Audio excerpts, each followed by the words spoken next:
आज हमारा रीजनिंग का नया टॉपिक है डाइस, पासा।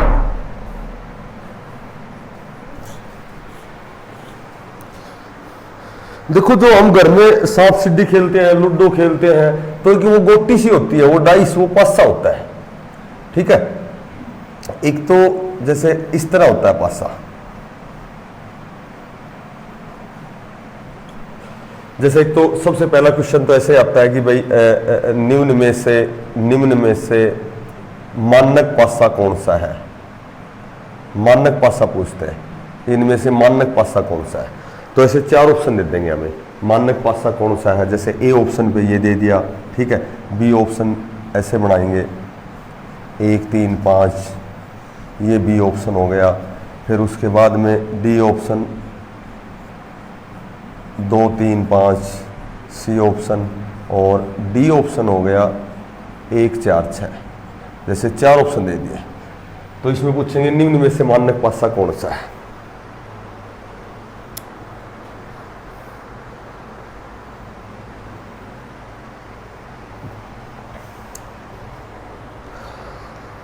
निम्न में से मानक पासा कौन सा है। अब मेरी बात सुनो, मानक पासा कैसे बताएंगे। मानक पासा क्या होता है कि जिनका योग 7 या 7 से कम होता है वो हमेशा मानक पासा होता है। लिख लो ये लाइन, जिनका योग 7 या 7 से कम होता है वह मानक पासा होता है।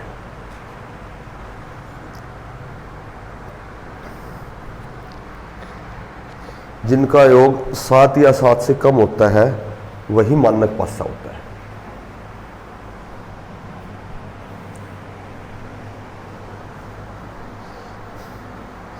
जिनका योग 7 या 7 से कम होता है वही मानक पासा होता है। अब सुनो, इसका जोड़ 3 2 5 और 1 6, यह मानक पासा है। इसका जोड़ 5 3 8 और 1 9, यह मानक पासा नहीं है। 5 3 8 2 10, ये भी नहीं है। 6 4 10 और 1 11, ये भी नहीं है। तो इन चारों में मानक पासा ए ऑप्शन होगा, क्योंकि इनका जोड़, जिनका जोड़, अंकों का जोड़ 7 या 7 से कम होता है वही मानक पासा होता है। वही उस डाइस का परिनिष्ठित रूप होता है, मानक रूप होता है, मानक पासा होता है।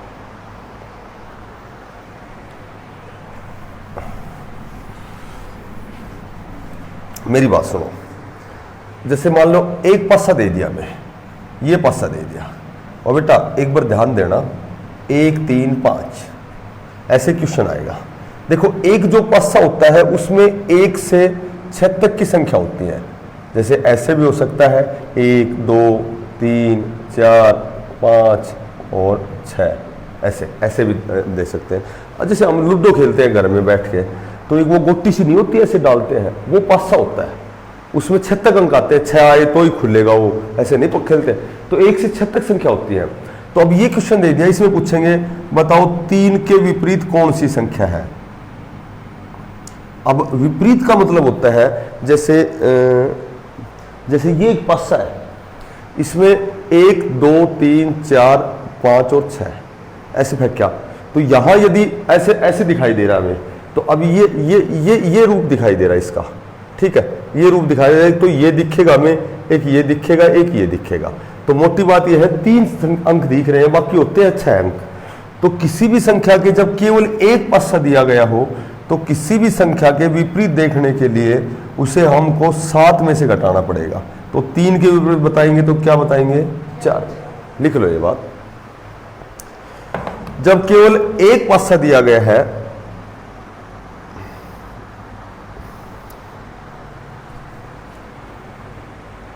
जब केवल एक पासा दिया गया है, किसी भी संख्या के विपरीत देखने के लिए,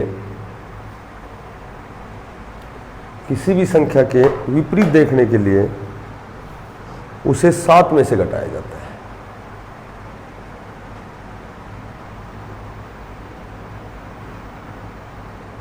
उसे 7 में से घटाया जाता है।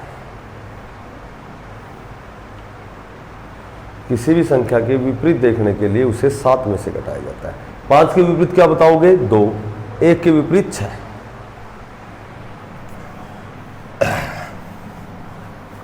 मान लो एक पासे की 2 कंडीशन दे दी, 1 4 5 और 5 2 3। अब ये दे दिया मैं। इसमें पूछेंगे भाई 2 के विपरीत कौन सा अंक आएगा, 3 के विपरीत कौन सा आएगा, 4 के, 5 के, 6 के, 1 के, किसी कोई भी 6 क्वेश्चन बनेंगे। ठीक है, 2 के विपरीत, 3 के विपरीत, 4। एक मैंने बताया था, एक होता है दक्षिणावर्त होता है। दक्षिणावर्त का मतलब होता है दाईं ओर। दक्षिणावर्त का मतलब होता है दाईं ओर। एक होता है वामावर्त, और वामावर्त का मतलब होता है बाईं ओर। अब सुनो, एक पाश्य की 2 कंडीशन है। इसमें एक अंक कॉमन मिलेगा, इसमें 5 है, इसमें 5 है, इसमें 2 है, इसमें 2 नहीं है, इसमें 4 है, इसमें 4 नहीं है, 3 इसमें नहीं है, 1 इसमें नहीं है। दोनों में कॉमन क्या होगा ये बताओ? दोनों में ऊपर नीचे 5 लिखो, ऐसे ऐसे 5 लिखो, लिख दिया। घड़ी हमारी चलती है, घड़ी ऐसे चलती है, ऐसे चलती है घड़ी, तो ये कॉमन संख्या ऐसे ऐसे घड़ी ऐसे चलती है घड़ी। तो 5 के बाद लिखोगे 4, 4 के बाद लिखोगे 1, ये कॉमन 5 है, घड़ी ऐसे चलती है। 5 के बाद लिखोगे 3, और 3 के बाद लिखोगे 2। एक अंक ऐसा है जो डबल आ गया, 5 डबल आ गया, जो हमें दिखाई नहीं दे रहा। तो 1 से 6 में 6 दिखाई नहीं दे रहा, तो या तो इस 5 की जगह 6 लिखोगे, या फिर इस 5 की जगह 6 लिखोगे। 6 आंसर बन गए। 2 के विपरीत तुम्हारा आंसर रहेगा 1, ऑप्शन मिलेगा। 1 के विपरीत पूछेंगे 2 आंसर रहेगा। 4 के विपरीत 3 आंसर रहेगा। 3 के विपरीत 4 रहेगा। 5 के 6 रहेगा, और 5 के 6 के 5 रहेगा। ये तरीका होता है इसका। बेटा अगर समझ में ना हो तो मैं फिर समझाता हूं ये क्वेश्चन।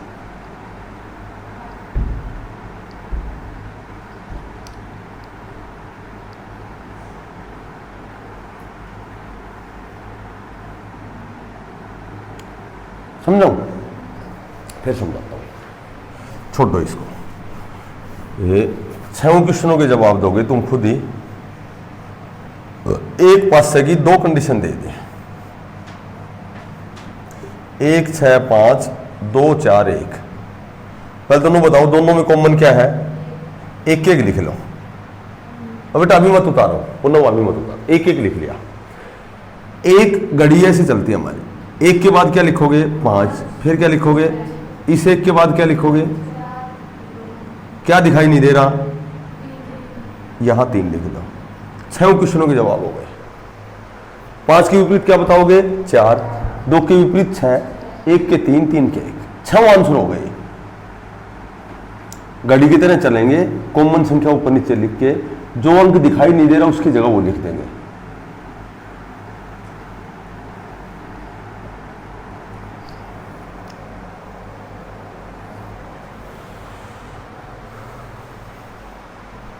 मिटा दो, तुम्हारे हाथ से करके दिखाओ एक बार।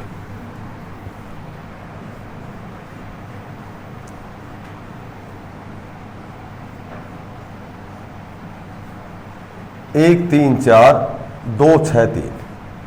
बेटा जल्दी बताओ, बनाओ एक बार।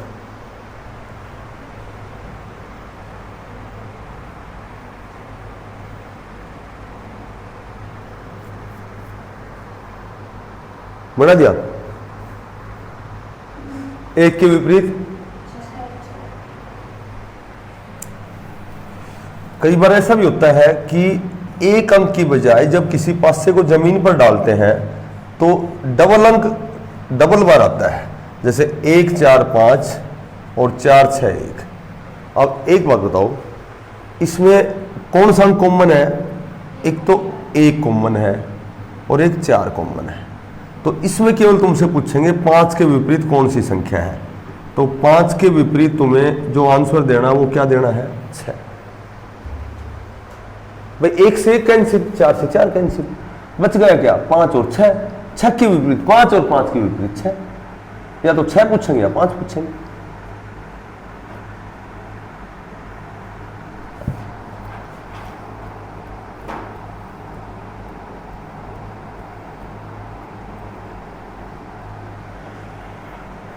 क्लियर से? एक बात सुनो, ये तो केवल 2 पासे हैं। बाय द वे हमें पासे 3 दे दें, या तो पासे हमें 3 दे दें, या पास से हमें 4 दे दें,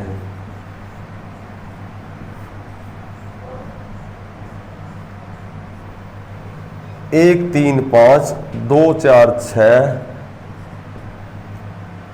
5 3 2 और 3 2 4। अब मैंने वैसे लिख दिया, ये 4 पासे दे दिए। ये क्वेश्चन आ गया एग्जाम में और हमसे पूछ लिया भाई 5 के विपरीत कौन सी संख्या है। तो तुम्हें ऐसा क्वेश्चन निकालने के लिए केवल 20 सेकंड का समय लगेगा, तुम्हारा ज्यादा नहीं लगेगा। कंडीशन वो 2 पासों वाली रहेगी। इन जब भी 3 पासे दे या 4 पासे दे तो केवल वही 2 पासे लेने हैं जिनमें केवल एक संख्या कॉमन है।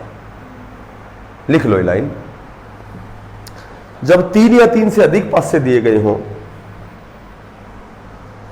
जब 3 या 3 से अधिक पासे दिए गए हों तो उन 2 पासों का चयन किया जाता है, उन 2 पासों का चयन किया जाता है जिनमें केवल एक संख्या कॉमन है। उन 2 पासों का चयन किया जाता है जिनमें केवल एक संख्या ही कॉमन है, जिनमें केवल एक संख्या ही कॉमन है।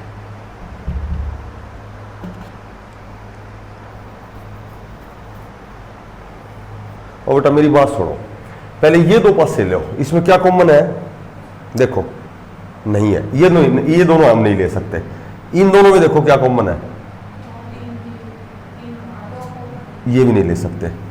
इन दोनों में देखो क्या कॉमन है,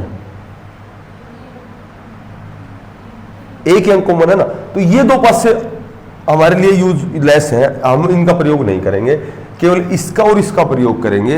इन दोनों में कॉमन बताओ क्या है? 3 लिख दिया। गाड़ी की तरह चलोगे तो क्या लिखोगे ये बताओ? फिर 3 लिख दिया, फिर क्या लिखूं?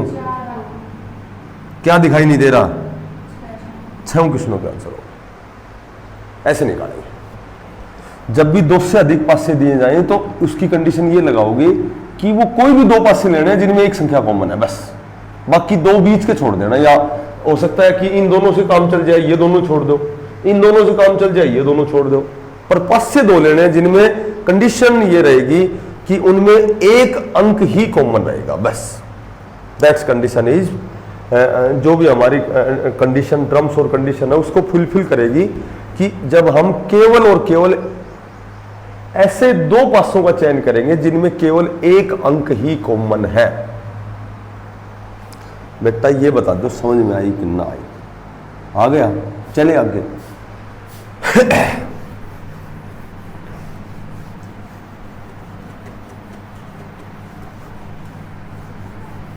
सुनो, एक ऐसे क्वेश्चन आता है कि समझोगे अभी, उतारोगे नहीं, रिक्त स्थान की पूर्ति करो।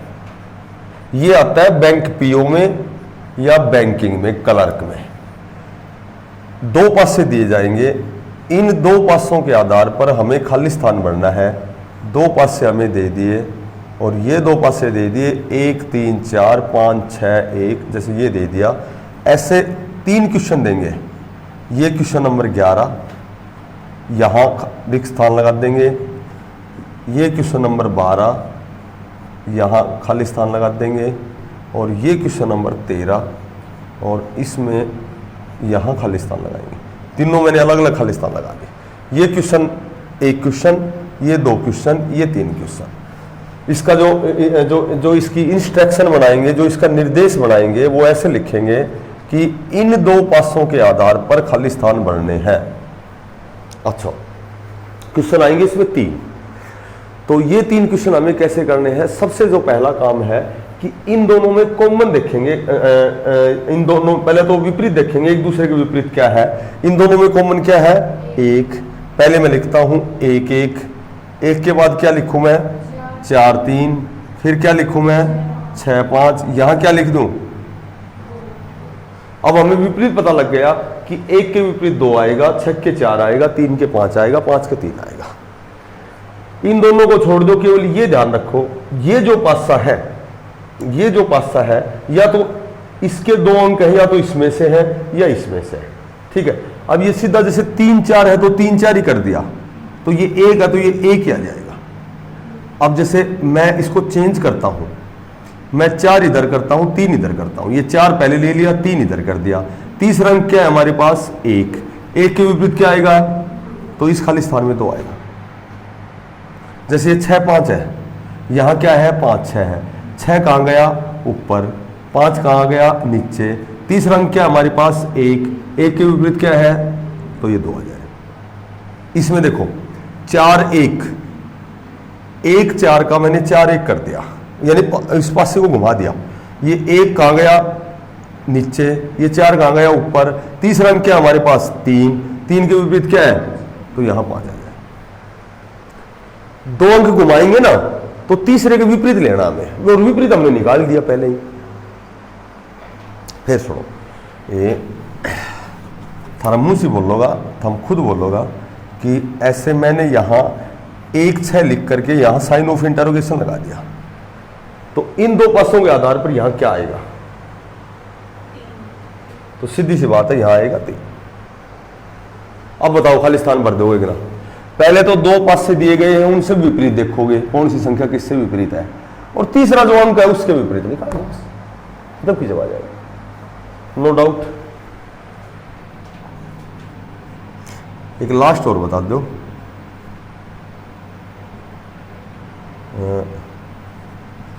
यहां बताओ जल्दी से।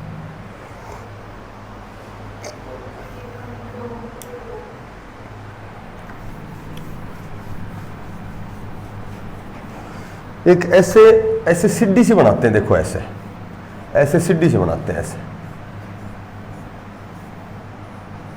1 4 5 2 3 6 जैसे ये बना दिया। तो एक तो ऐसे क्वेश्चन आएगा कि 5 के विपरीत क्या है, 2 के विपरीत क्या है, 3 के, तो जब ये कहेंगे कि इसको मोड़ करके एक पासा बनाया गया है, तो जब पासा बनाओगे ना तो ये जो 6 है ये 1 के नीचे चला जाएगा, या 1 है हमेशा 1 छोड़कर 1 विपरीत होता है इसमें। 1 के विपरीत पूछे तो 6 बताना है, 4 के विपरीत पूछे तो तुम्हें 2 बताना है, 5 के विपरीत पूछे तो तुम्हें 3 बताना है। 1 छोड़कर 1 बन जाएगा, क्योंकि विपरीत का मतलब होता है कि जब हम इसको मोड़ के पासा बनाएंगे तो वो उसके नीचे चला जाएगा, वो उसके नीचे चला जाएगा। 1 छोड़कर 1 इसके विपरीत होता है।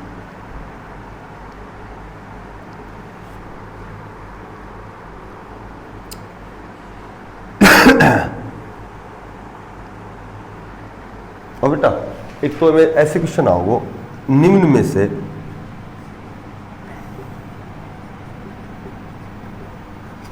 कौन सा पासा नहीं बनाया जा सकता।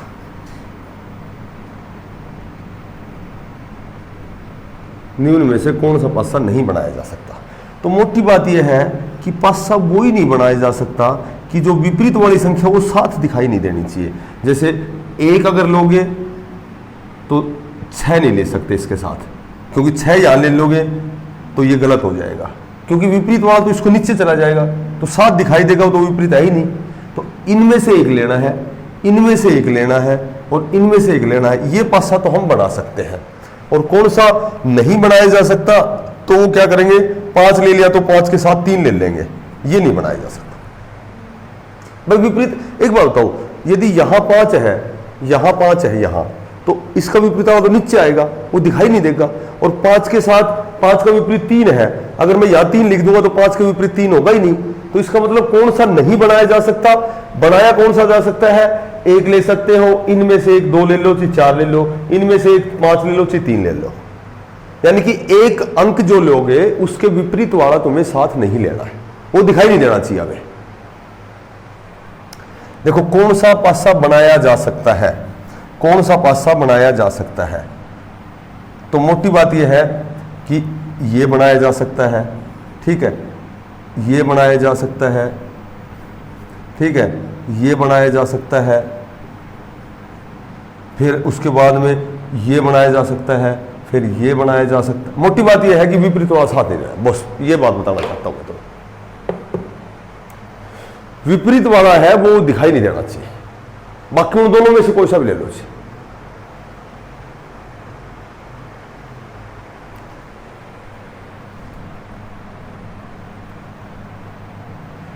3 4 2 5 6 1। जल्दी से बताओ 5 के विपरीत क्या है? 4। 2 के विपरीत 6, 3 के विपरीत 1।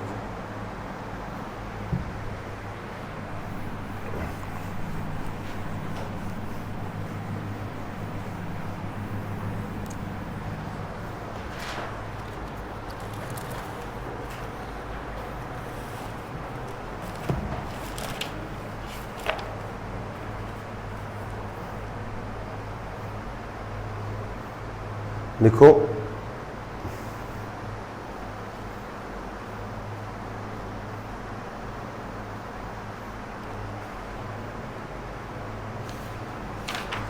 ये तो हो ही गया, ये भी हो गया।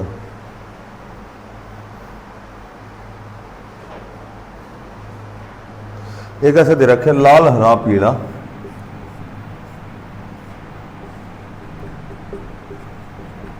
लाल हरा पीला, और उसके बाद रखे काला नीला, काला नीला और सफेद,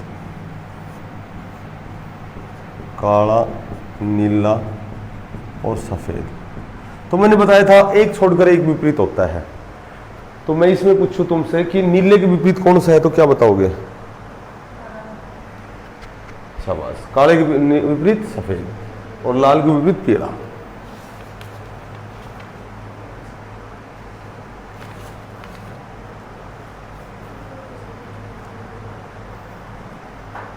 ये भी हो जाएगा, ये भी हो जाएगा।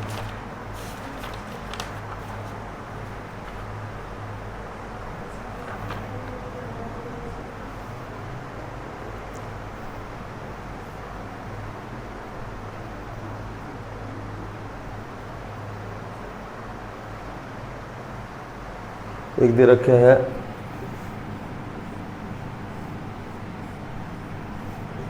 उजला, शाम और सफेद, और एक दे रखे है शाम,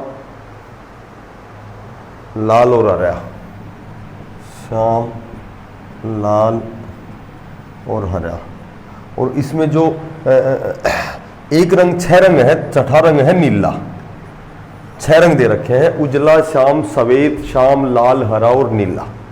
टोटल 6 रंग दे रखे हैं। तो पहले तो यही बताओ कि शाम के विपरीत कौन सा आएगा? शाम। भाई शाम तो दोनों में है, इसमें भी है, इसमें भी है। तो शाम के विपरीत तो नीला ही आ गया, ठीक है। उजला के विपरीत कौन सा आएगा? हरा आ जाएगा, क्योंकि वही घड़ी की तरह चलेंगे ना, तो दोनों में कॉमन कॉमन लेंगे, तो हमारी घड़ी ऐसे चलती है, ऐसे चलती है, ठीक है। तो शाम के बाद में उजला आएगा, तो यहाँ शाम के बाद हरा आएगा, तो उजला के विपरीत हरा आ जाएगा, ठीक है।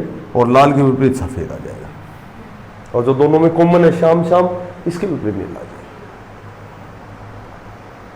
तो लगभग डाइस में तो जो बातें थी ना, मैंने सारी टोटल बता दी तुम्हें। इससे बाहर तो डाइस में कोई क्वेश्चन बनता नहीं।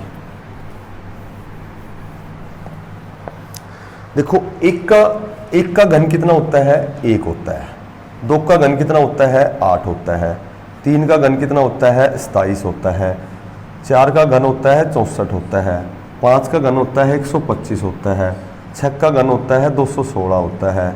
और 7 का जो घन होता है वो 343 होता है। और 8 का जो घन होता है वो 512 होता है। 9 का जो घन होता है वो 729 होता है। और 10 का घन 1000 होता है। तो जब भी तुम्हें घन निकालना हो ना, कितनी भी बड़ी से बड़ी संख्या का यदि घन निकालना जाए, ऐसे मैंने वर्गमूल सिखाया था तुम्हें, राइट हैंड की तरफ 2 का जोड़ा लेना था।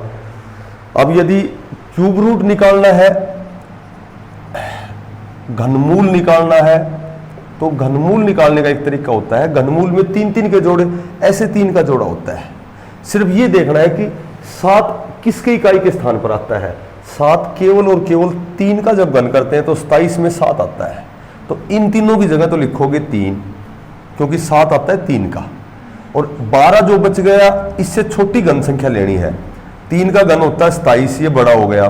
और जो 2 का घन होता है वो 8 होता है, तो जो छोटे वाला होता है ना वो लेना है। ऐसे निकाल देगा।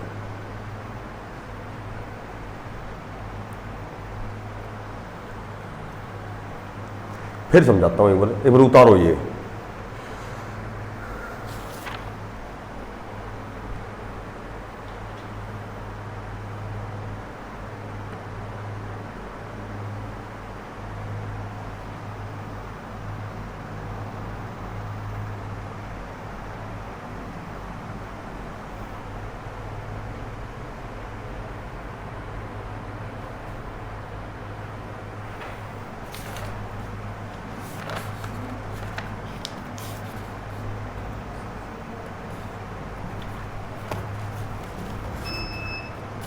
और बेटा सुनो, मैं कहूँ कि 15,625 का घनमूल बताना है। पहले तो ये बताओ कि 5 किसका इकाई अंक होता है? 5 का। तो इन तीनों की जगह तो लिखोगे 5। अब ये 15 इससे छोटी घन संख्या लेनी है। जैसे 2 का घन क्या होता है? 8। 3 का घन क्या होता है? तो ये 27। तो ये तो 25 से बड़ा, 15 से बड़ा हो जाएगा। तो ये छोटे वाला लेना है हमेशा। तो इसके 25 का घन। समझ में आएगा ना? बताओ।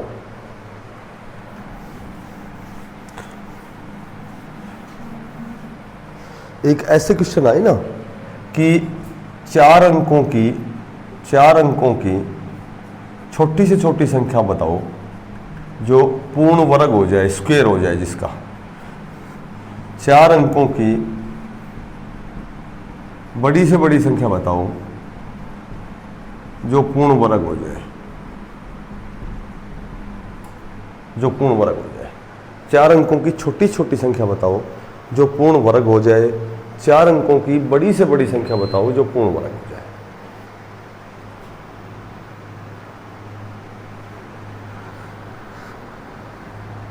देख बेटा, 4 अंकों की छोटी छोटी संख्या ये होती है, और 4 अंकों की बड़ी से बड़ी संख्या इधर ही कर देता हूं मैं, ये होती है। तो वर्ग कैसे बनाते हैं? वर्ग बनाते हैं कि राइट हैंड की तरफ 2 के ऐसे जोड़े लिए जाते हैं, ऐसे ऐसे लिख करके यहाँ 3 तिया 9, ठीक है। 10 में 9 गया तो 1 बचेगा। ये पूरा जोड़ा उतरेगा, 1 नहीं उतरेगा, पूरा जोड़ा उतरेगा। इसका दुगुना यहाँ लिखेंगे, 3 का दुगुना 6। यदि यहाँ 1 लिखते हो तो 1 से ही गुणा करना पड़ेगा, ठीक है। तो ये जो 39 है ये इसमें से घटाने पड़ेंगे। ये घटाएंगे तो ये 4 अंकों की बजाय 3 अंकों की बच जाएगी। तो इसको 4 अंकों की रखने के लिए यहाँ 2 ही चढ़ाने पड़ेंगे, 2 से गुणा करना पड़ेगा। 62 दूनी 124, जो ये 24 कम रह गए ये इसमें जोड़ देंगे तो 1024 32 का घन होता है, जो 4 अंकों की सबसे छोटी संख्या होती है। और ये चूंकि मैंने तुम्हें याद भी करवा रखा है 40 तक वर्ग, तो 31 का तुम्हें याद है 961 होता है, और 32 का तुम्हें याद है 1024 होता है, 33 का तुम्हें याद है 1089 होता है। तो 4 अंकों की जो सबसे छोटी संख्या है वो 1024 होती है। ये बगैर निकाले ही तुम्हें यदि याद है तो तुम ऐसे कर दोगे, लिख लो। 4 अंकों की छोटी से छोटी संख्या जो पूर्ण वर्ग हो ये होती है 1024। ये होता है 32 का वर्ग। यदि बड़ी से बड़ी संख्या निकालनी है तो ऐसे 2 के जोड़े बनाएंगे, ऐसे बनाएंगे।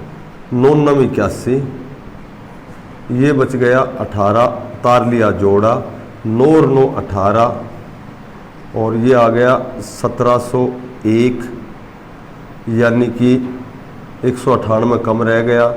तो ये 198 जब घटाओगे तो ये आ जाएगा 9801। तो लिखो 4 अंकों की बड़ी से बड़ी संख्या जो पूर्ण वर्ग हो।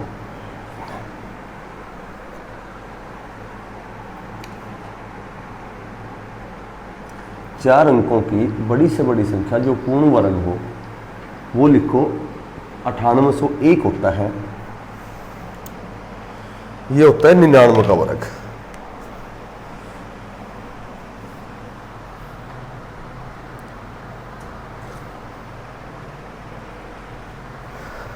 अब लिखो 5 अंकों की छोटी से छोटी संख्या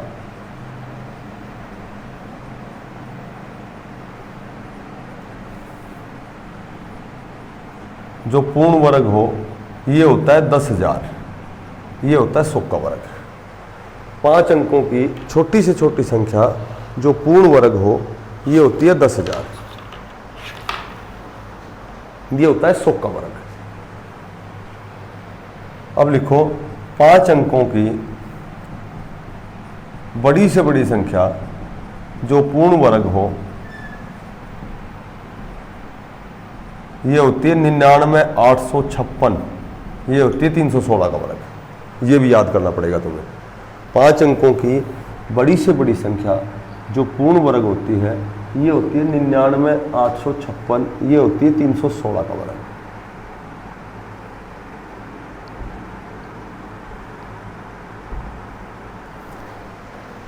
अब लिखो 6 अंकों की छोटी से छोटी संख्या जो पूर्ण वर्ग होती है। 6 अंकों की छोटी से छोटी संख्या जो पूर्ण वर्ग होती है ये होती है 100, 489। ये होती है 317 का वर्ग। 6 अंकों की छोटी से छोटी संख्या जो पूर्ण वर्ग होती है ये होती है 100, 489। ये होती है 317 का वर्ग। अब मैं कहूँ कि 6 अंकों की बड़ी से बड़ी संख्या जो पूर्ण वर्ग होती है ये होती है 99,801। ये होता है 999 का वर्ग। 6 अंकों की बड़ी से बड़ी संख्या जो पूर्ण वर्ग होती है ये होती है 99,801। ये होता है 999 का वर्ग।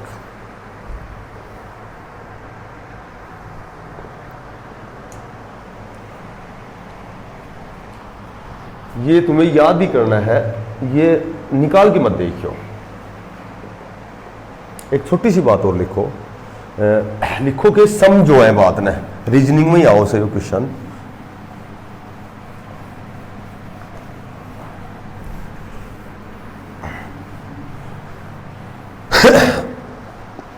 वो चूंकि था ना आओ इसे तो हम सारा कंप्यूटर पर जोड़ा जो। तो एक बाइनरी होती है, बाइनरी जिसको हिंदी में द्विआधारी पद्धति बोलते हैं। द्विआधारी पद्धति बोलते हैं, बाइनरी है। हो सकता है इससे छोटी ट्रिक भी हो तुम्हारे पास।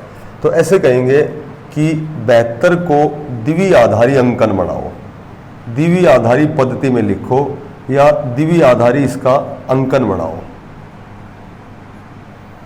द्विआधारी पद्धति बनाओ 72 को, 72 को। पता है तुम कैसे बनाने हैं? एक तो नोट करके एक लाइन तो ये लिखो कि जो बाइनरी होती है, जो द्विआधारी पद्धति होती है, उसमें हमेशा 0 और 1 का प्रयोग होता है। जो द्विआधारी पद्धति होती है उसमें हमेशा 0 और 1 का प्रयोग होता है। उसमें हमेशा 0 और 1 का प्रयोग ही होता है। 0 और 1 का प्रयोग होता है। देखो कैसे करोगे इसको, हमेशा 2 का ही भाग देना है और भागफल यहां लिखना है, शेष फल यहां लिखना है। 18 दूनी 36, 0 शेष।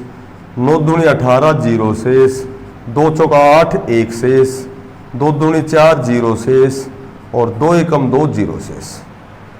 भागफल नीचे आएगा और हमेशा शेष फल ऊपर आता रहेगा।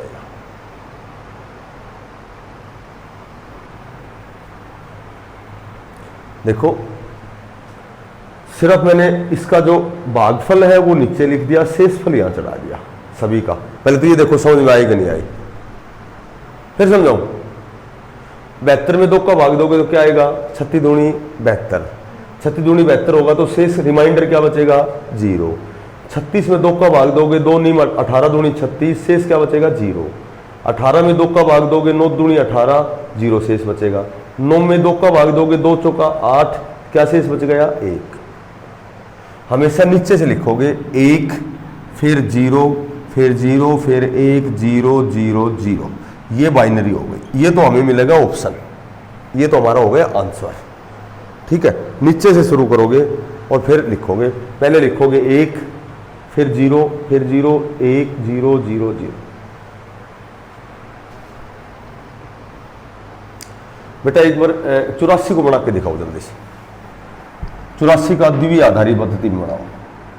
वही 2 का भाग देना है, रिमाइंडर लिखना है और उसका क्वांटेंट लिखना है। डिवाइडेंट, डिवाइजर, क्वांटेंट और रिमाइंडर।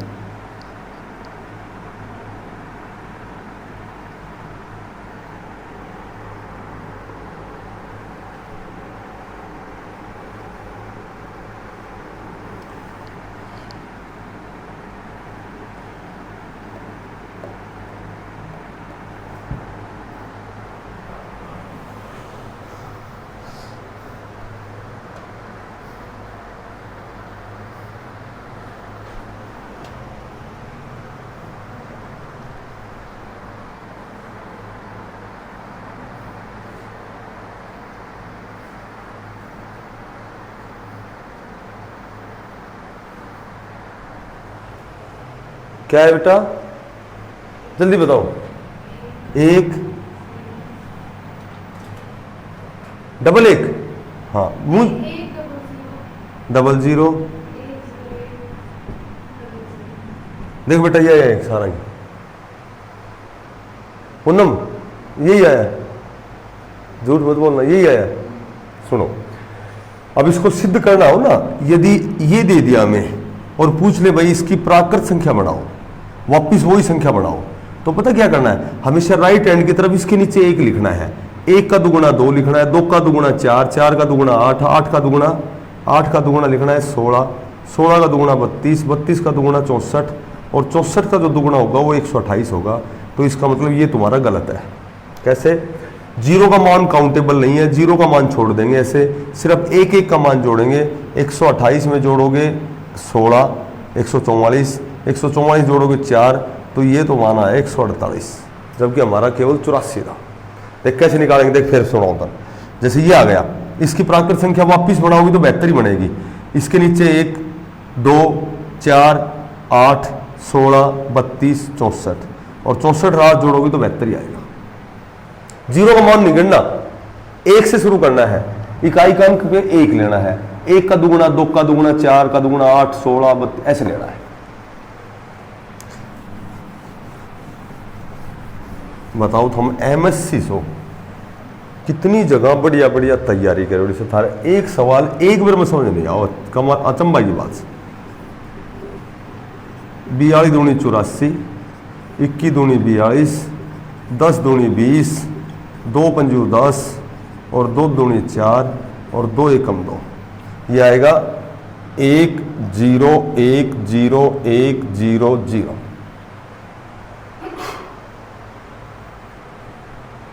पता नहीं कहां समझ नहीं आ रहा, बताओ। 21 में 2 का भाग देंगे तो 10 दूनी 20, 1 से बचेगा।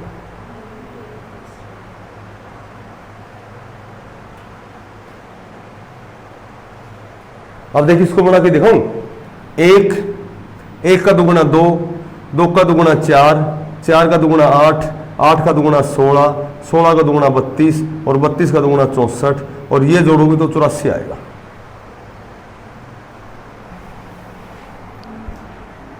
आएगा? बना के दिखाओ। 53 का बनाओ जल्दी से, जल्दी करो हाथ।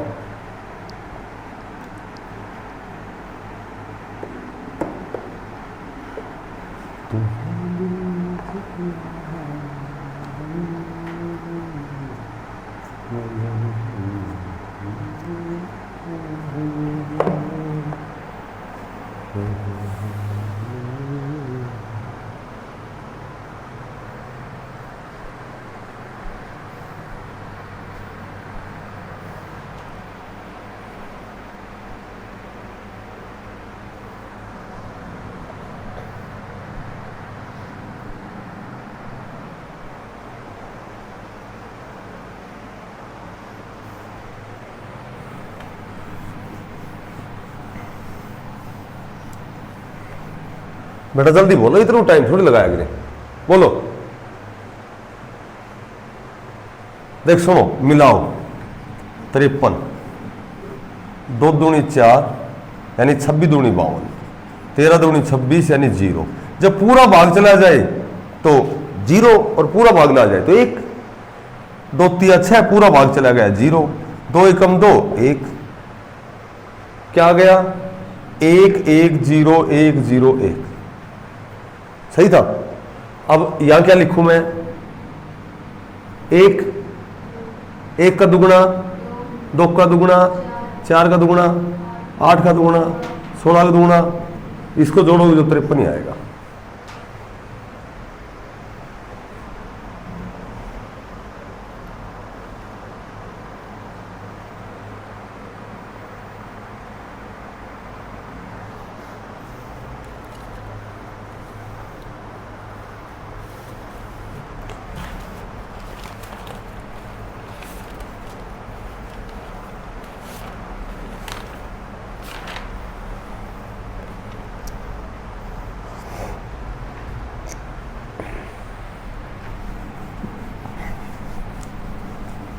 क्वेश्चन नंबर 1, उत्तर गुप्त काल।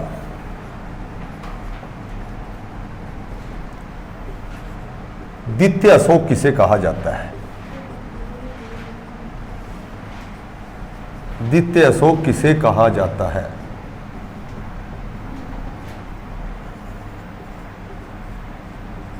ह्वेनसांग किसके समय भारत आया?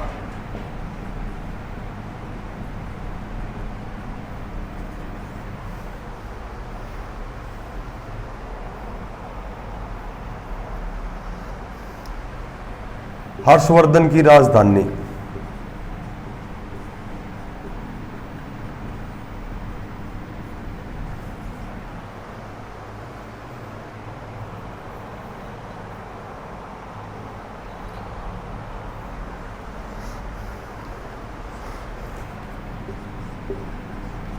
हर्षवर्धन की रचनाएं?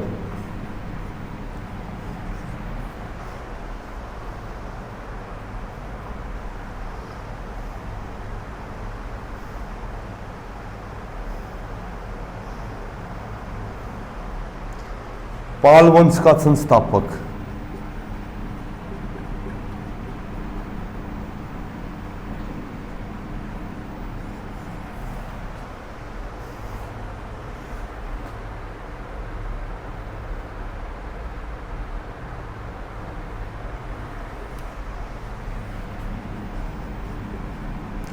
विक्रमशिला विश्वविद्यालय था, 2 ही विश्वविद्यालय थे, एक नालंदा और एक विक्रमशिला। तो इसकी स्थापना किसने की?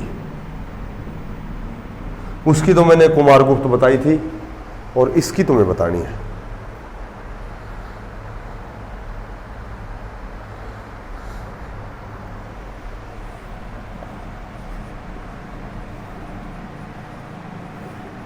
राष्ट्रकूट का संस्थापक?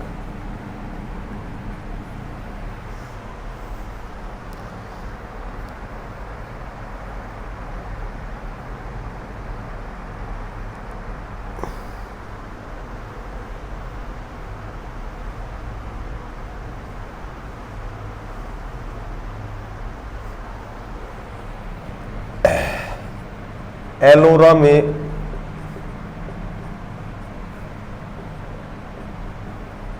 कैलाश मंदिर का निर्माण किसके समय हुआ? एलोरा में कैलाश मंदिर का जो निर्माण हुआ था वो किसके समय हुआ था?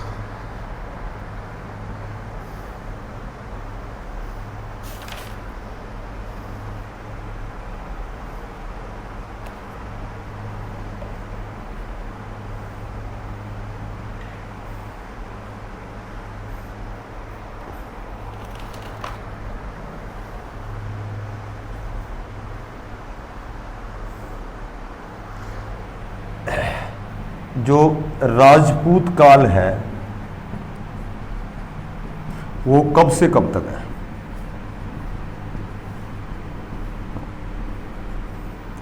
राजपूत काल है वो कब से कब तक है?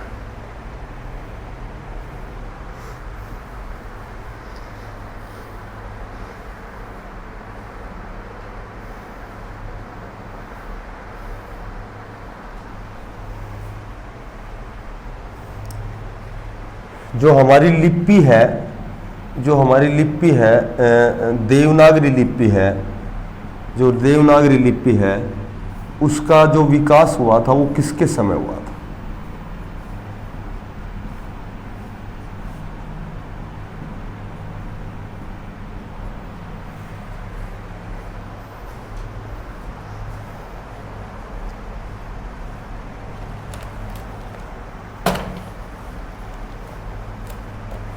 तो बेटा देखो, द्वितीय अशोक हर्षवर्धन को कहा जाता है।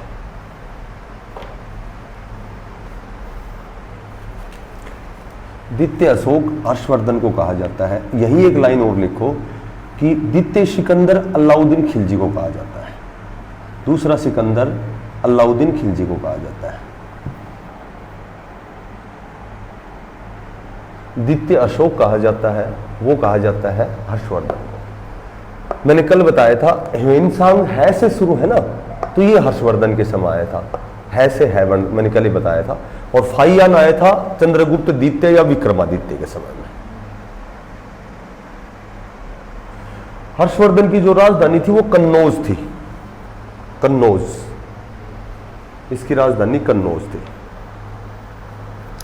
इसकी रचनाएं लिखो।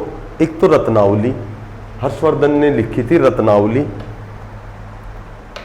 नागानंद, नागानंद और प्रियदर्शिका।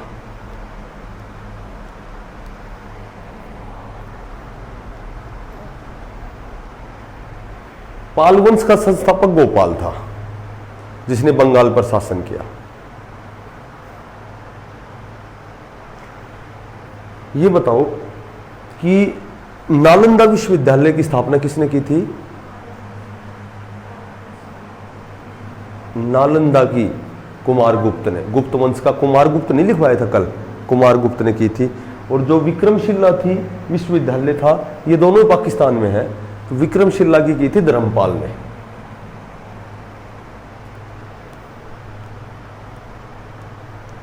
राष्ट्रकूट का जो संस्थापक है दंती दुर्ग, दंती दुर्ग, इसका जो संस्थापक था वो था दंती दुर्ग।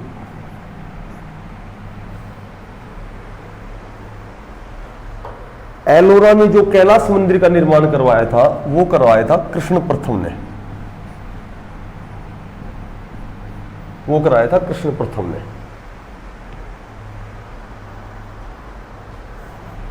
और जो राजपूत काल है ना, राजपूत हुए थे, उनका समय है 700 से 1200 ईस्वी। राजपूत काल है वो है 700 से 1200 ईस्वी। और देवनागरी लिपि का जो विकास हुआ है वो हुआ है हर्षवर्धन के समय, और ये हुआ है 7वीं शताब्दी में।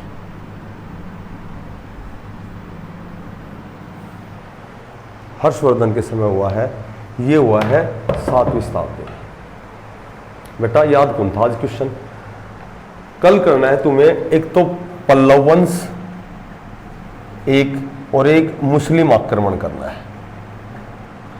मुस्लिम मोहम्मद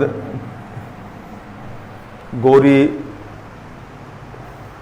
मोहम्मद गोरी ने आक्रमण किया था, और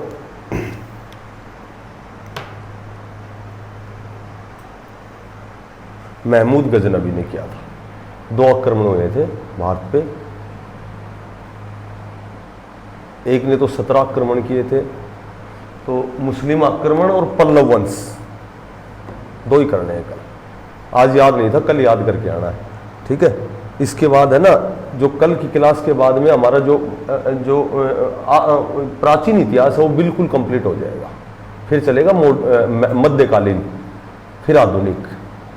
यानी कि एक सप्ताह में कम से कम अपना एक सब्जेक्ट है ना, वो कम से कम क्यों ज़्यादा से ज़्यादा 3 सप्ताह में होना चाहिए। 3 सप्ताह में पॉलिटिकल, 3 में हिस्ट्री, 3 में ज्योग्राफी, ऐसे 3-3 सप्ताह में होनी चाहिए।